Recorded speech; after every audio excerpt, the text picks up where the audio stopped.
Sedikitnya 4.810 orang kader Posyandu di Kabupaten Aceh Utara diterjunkan untuk melakukan edukasi bagi balita dan ibu hamil di tengah pandemi. Mereka memiliki tanggung jawab melakukan kegiatan positif dalam memberikan pengetahuan pola hidup yang benar agar terhindar dari wabah corona.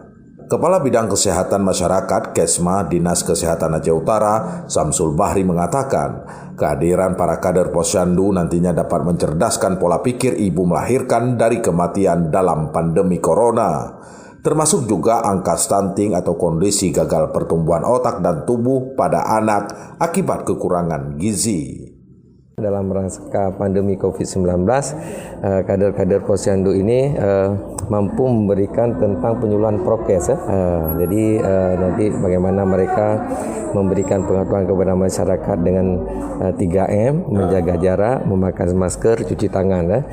Jadi karena mereka berada di kader Posyandu ini di setiap dusun ada. Ia berharap dengan adanya kegiatan edukasi di seluruh pelosok desa di perkotaan dan pedesaan akan membawa perubahan tata cara pola hidup yang benar terhadap balita dan ibu melahirkan, terutama dalam suasana wabah virus corona COVID-19. Dari Kabupaten Aceh Utara, Erwin Jalaluddin melaporkan untuk KBR.